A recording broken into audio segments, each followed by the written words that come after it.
ओम श्री गणेशाय नमः। राधे राधे। वैशाख मातम 17वां अध्याय।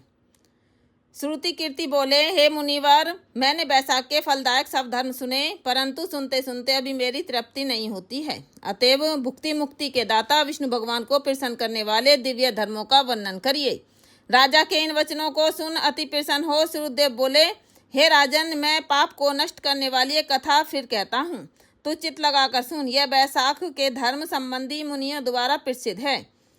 पंपा तीर पर एक शंख नाम का महायशस्वी ब्राह्मण सिंह के बृहस्पति में गोदावरी नदी के किनारे आया और भीमरथी के पार कंटक युक्त और पहाड़ी वन में गया, जहाँ न कोई मनुष्य था न जल ही था। ऐसे वैशाख के ताप से कठिन मध्याह्न के समय वह ब्राह्मण वृक्ष की छाया में बैठ गया। उसी समय एक दुराचारी व्याघ्र धनुष लेकर आया।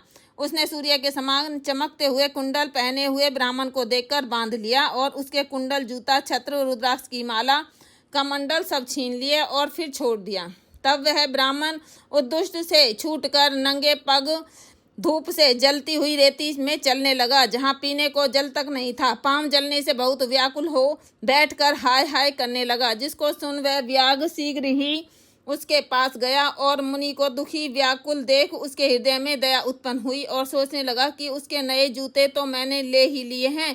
अतः उसने वह उस ब्राह्मण को, जिसके पांव धूप से जल रहे थे, उसे अपने पुराने जूते दे दिए। उन जूतों को लेकर ब्राह्मण अत्यंत सुखी हो व्याघ्र को आशीर्वाद देने लगा कि तू सुखी हो, तूने वैशाख में जो यह दान दिया है, इससे तेरे पुण्य उदय हो गए आए हैं, जिसके प्रभाव से विष्णु भगवान भी प्रसन्न हो जाते हैं। ऐसे वाक्य सुनकर व्याघ्र अत्यंत विस्मित हो ब्राह्मण से बोला, हे महाराज, मैंने आपकी वस्तु लेकर पुरानी दी है, भला इसमें मेरा क्या पुण्य है?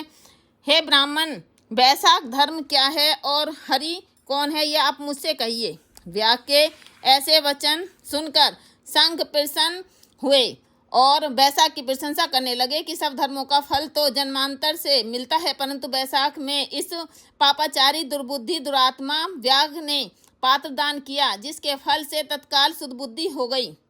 संपूर्ण दान, तप, बड़े यज्ञ और तीर्थ यात्रा करने से विष्णु भगवान प्रसन्न नहीं होते हैं, परंतु वैशाखोक्त धर्म करने से प्रसन्न होते हैं। इस माधव मास में जो कृत्य थोड़े से धन से सिद्ध होते हैं, वह बहुत खर्च करने अथवा दान या धर्म यज्ञों के करने से सिद्ध नहीं होते हैं। इस मास में ताप नाश करने वाली पादुका तूने मुझे दी है, जिससे भगवान तेरे ऊपर प्रसन्न हो गए। अब तुझे कल्याण की प्राप्ति होगी। जब मुनीश्वर ऐसा कह रहे थे, उसी समय मृत्यु द्वारा प्रेरित बड़ा बलि सिंह व्याघ्र के वध के लिए अत्यंत क्रोध से दौड़ता आया। बीच में देवयोग से देव कल्पित हाथी को देखकर पहले उसको मारने का महान उद्योग करने लगा। उस वन में उन दोनों सिंह और हाथियों का ऐसा संग्राम हुआ कि दोनों थक कर गिर पड़े। दोनों एक दूसरे को देखते पड़े रहे और इधर जो कथा मुनीश्वर ने व्याघ्र को सुनाई, देवयोग से उन दोनों ने भी वही कथा सुन ली, जिसके सुनने से इनके शरीर निर्मल हो गए। सब पापों से छूट तत्काल पशु योनि त्याग कर स्वर्ग जाने को तैयार हुए। वे दोनों सिर झुका हाथ जोड़े खड़े रहे।